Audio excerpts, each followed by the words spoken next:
ព្រះគម្ពីររបស់ក្សត្រទី1ចំពុកទី23រីឯដាវីតកាលទ្រង់មានវ័យកន្លងបានស្កប់ស្កល់នឹងព្រះជន្មទ្រង់ហើយនោះទ្រង់តាំងសាឡូមោនជាព្រះរាជបុត្រាឡើងជាស្ដេចលើពួកអ៊ីស្រាអែល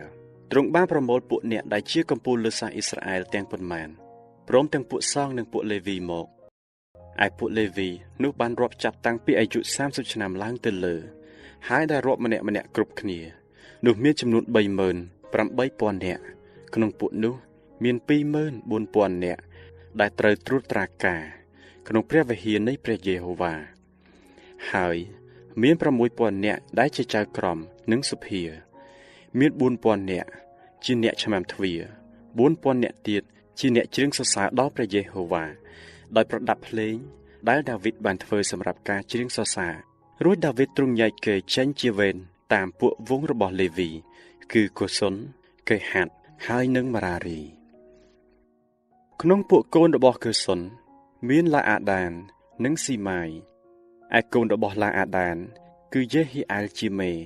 រួចសេថាមនិងយូអែលទាំងអស់3នាក់ឯកូនរបស់ស៊ីម៉ាយគឺសាឡូមីត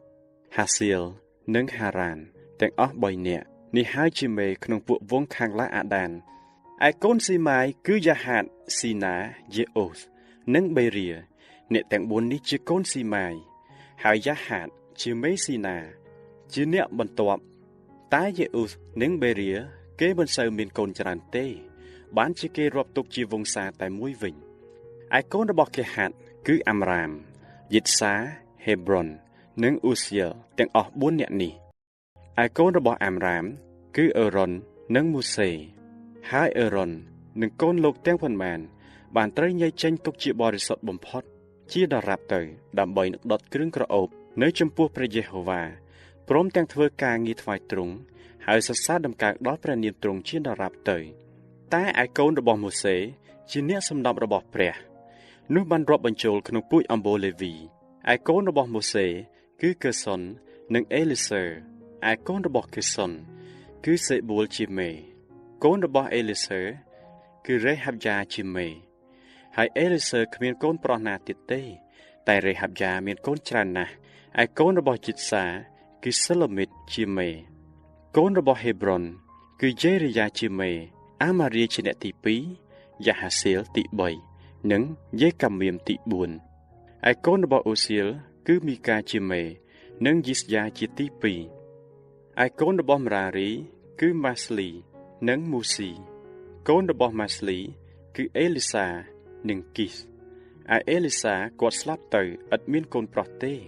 មានតែកូនស្រីហើយកូនចៅគីសជាបងប្អូនគេក៏យកនាងទាំងអស់នោះធ្វើជាប្រពន្ធឯកូនរបស់មូស៊ីគឺម៉ាស្លីអេដឺនិងយេរីម៉ូតទាំងអស់3នាក់ពួកនោះសុទ្ធតែជាកូនចៅរបស់លេវីតាមវងនៃឪពុកគេគឺជាមេលើវងនៃឪពុកគេក្នុងពួកអ្នកដែលបានរាប់តាមឈ្មោះគេរៀងរាល់ខ្លួនជាពួកអ្នកដែលធ្វើការងារក្នុងព្រះវិហារនៃព្រះយេហូវ៉ាចាប់តាំងពីអាយុ20ឆ្នាំឡើងទៅលើត្បិតដាវីតទ្រង់បានមានបន្ទូលថាព្រះយេហូវ៉ាជាព្រះនិស្ស័យអ៊ីស្រាអែលទ្រង់បានប្រោះប្រទានឲ្យរាជទ្រង់បានសេចក្តីស្រាក់ស្រានហើយទ្រង់នឹងគង់នៅក្រុងយេរូសាឡឹមជារៀងដរាបតទៅឯពួកលេវីគេមិនត្រូវការសែងរងអបោសុតនិងគ្រឿងប្រដាប់សម្រាប់ការងារនៃរោងនោះទៀតឡើយត្បិតតាមពាក្យបង្គាប់ក្រោយបង្អស់របស់ដាវីតនោះគេបានរាប់ចំនួនពួកកូនចៅលេវីចាប់តាំងពីអាយុ20ឆ្នាំឡើងទៅលើពីព្រោះការងាររបស់គេគឺឲ្យបម្រើពួកកូនចៅអេរ៉ុន